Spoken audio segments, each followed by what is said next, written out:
বিসমিল্লাহির রহমানির রহিম।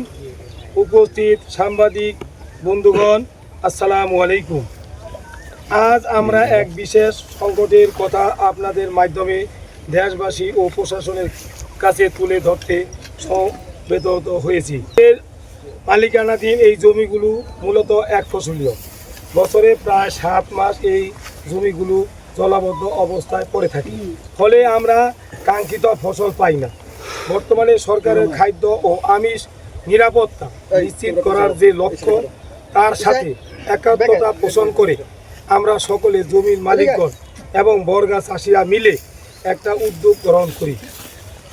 আমরা চেয়েছি সরকারি সকল নিয়ম মেনে এখানে পরিকল্পিতভাবে বাঁধ নির্মাণ করে ধান চাষ ও মাছ চাষের সমন্বিত খাবার শুরু। কখন আমরা আমাদের ফসল রক্ষা করার জন্য, আমাদের সফল রক্ষা করার জন্য এবং মাছ চাষের সুবিধার্থে জমি চাষাবাদের বাঁধ নির্মাণের কাজ শুরু করি, তখন একটি অসাধু চক্র আমাদের উপর অন্যায়ভাবে প্রভাব বিস্তারের চেষ্টা করে। তারা কোনো বিনিয়োগ ছাড়াই এখানে খামারের পাঠশালাসী ও অংশীদারি দায়িত্ব দাবি করে।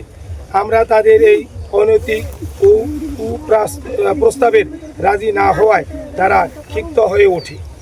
পরবর্তীতে তারা সরাসরি আমাদের কাছে 10 লক্ষ টাকা নগদ চাঁদা দাবি করে।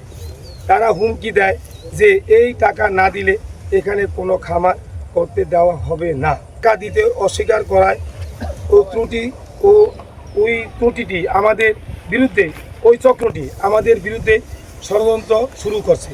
তারা নিম্ন বিভিন্ন এলাকা থেকে লোক ভাড়া করে এনে আমাদের বিরুদ্ধে মিথ্যা মানববন্ধন করছে।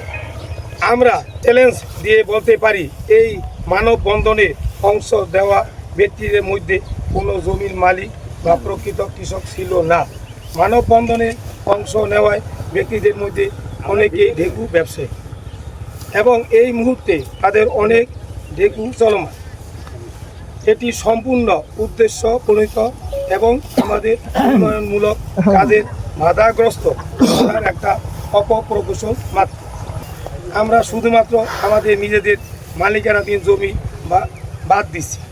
আমাদের জমির বাইরে অন্য কারো জমি আমরা বাদের দেওয়ার আওতায় আনি নাই এবং আমরা শান্তিপূর্ণভাবে আমাদের জমিতে ফসল ও মাছ উৎপাদন করতে চাই।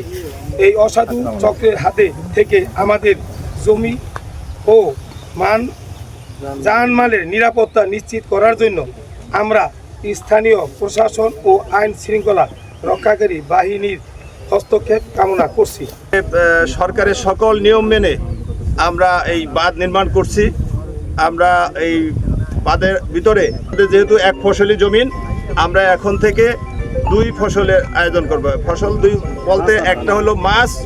আমরা বর্ষায় আমরা মাছ করব 7 মাস, আর 5 মাস আমরা ধান চাষ করব। এইভাবে আমরা পানি নিয়ন্ত্রণ করে আমরা এখানে মাছ চাষ এবং ধান চাষ দুইটাই করতে চাই। আমরা যারা জমির মালিক তারাই আমরা করতেছি, অন্য কেউ না। সমস্যাটা কি এখন?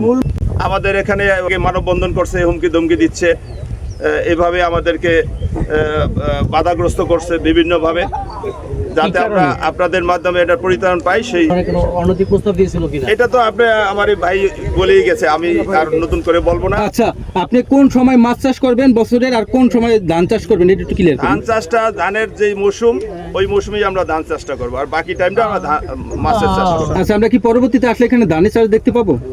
হ্যাঁ, পরবর্তীতে যখন ধানের মৌসুম আসবে তখন আমরা ধানের চাষই করবো। আপনারা কিভাবে এটা অনুমতি নিয়েছিলেন? আমরা আমাদের উপজেলার মাধ্যমে, উপজেলার ইউনো স্যার, এসিলেন্ট স্যার, কৃষি অফিসার স্যার, তারপরে মৎস্য অফিসার, এদের মাধ্যমে দরখাস্ত করি।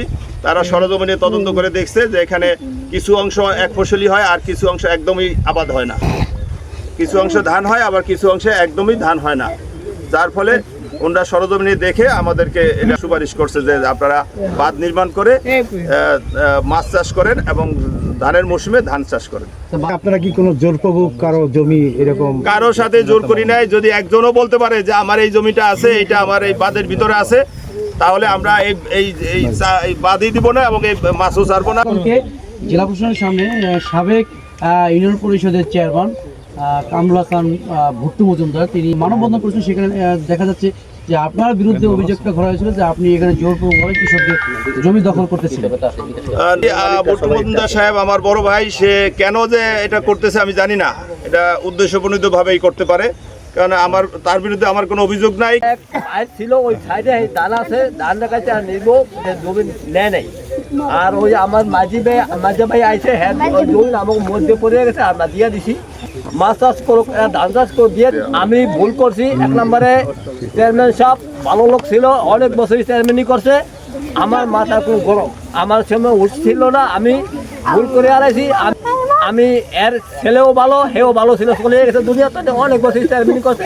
এর সাইডে অনেক লোক কাজ করছে, জমি দেওয়ার টাকা লেস হিসাবে দিয়ে দিছি। বেটারা দুইটা যদি ফসল করে নিতে উন্নতি হোক, হ্যাঁ দোয়া করি, মাছ চাষ করবো, ধান চাষ করবো, আলহামদুলিল্লাহ।